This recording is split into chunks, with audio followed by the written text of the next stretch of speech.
Oke, good morning student. Hari ini ketemu lagi sama Miss Santi dalam pembelajaran sains. Hari ini kita akan belajar tentang penyakit pada sistem reproduksi. Nah, jadi penyakit pada sistem reproduksi ini banyak sekali. Jadi bahkan ada yang menular melalui hubungan seks seperti itu. Nah, yang pertama itu adalah gonorea atau kencing nanah. Penyebabnya ini bakteri Neisseria gonorrhoeae dan biasanya ditularkan melalui hubungan seksual. Jadi orang-orang yang sering melakukan hubungan seks bebas biasanya ini pasti kena gitu. Nah, akibatnya radang pada organ reproduksi yang menyebabkan kemandulan. Serta mata, persendian, dan selaput otak pada bayi itu juga meradang sehingga kelahiran bayi tidak sempurna seperti itu. Nah, tanda dan gejalanya itu biasanya terdapat nanah pada ujung saluran kencing dan terasa panas atau terbakar saat buang air kecil.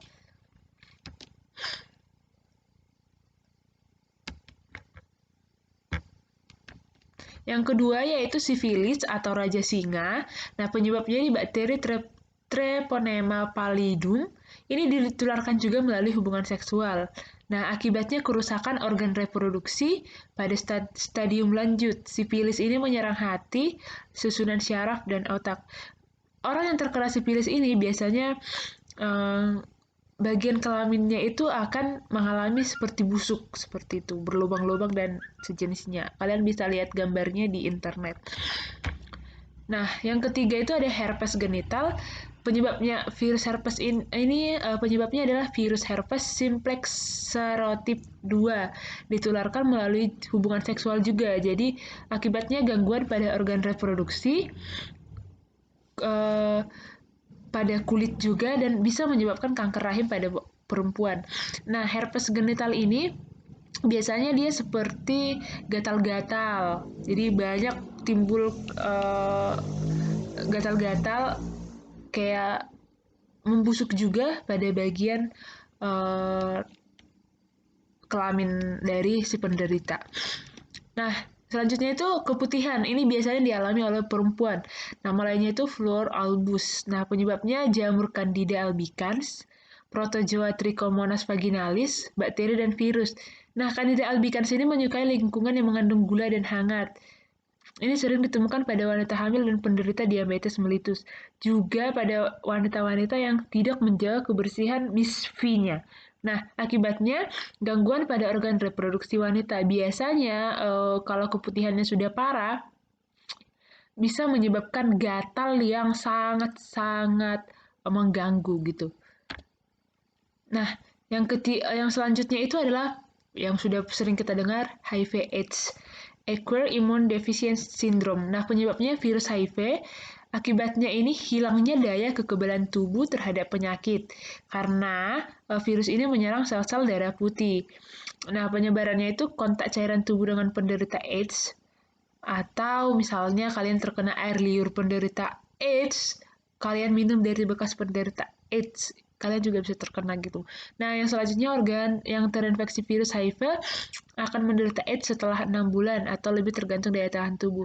Nah, ini juga bisa menular melalui darah, pendonoran darah, dan hubungan seksual juga.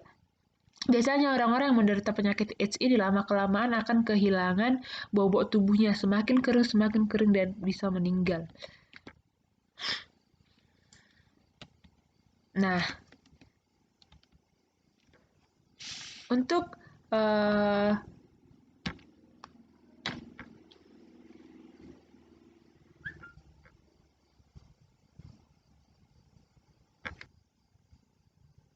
nah, Miss, banyak ya ternyata penyakit-penyakit yang menyerang sistem reproduksi itu belum berapa loh, masih banyak lagi sebenarnya. Nah, tugasmu kalau kamu pengen lebih tahu silahkan cari banyak sumber-sumber di internet yang bisa memberikan penyakit-penyakit pada sistem reproduksi baik pria maupun wanita yang sangat-sangat berbahaya sebenarnya.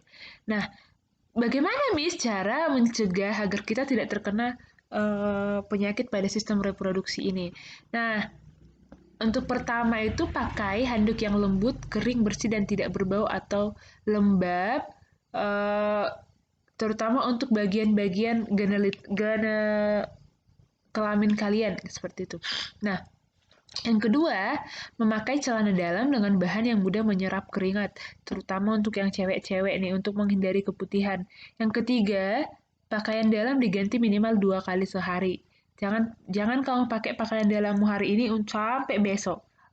Ya. Nah, yang selanjutnya bagi perempuan sesudah buang air kecil, silakan bersihkan alat kelamin dan sebaiknya dilakukan dari arah depan ke belakang, jangan dari belakang ke depan seperti itu.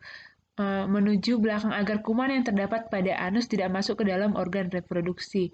Nah, bagi laki-laki biasanya ini dianjurkan untuk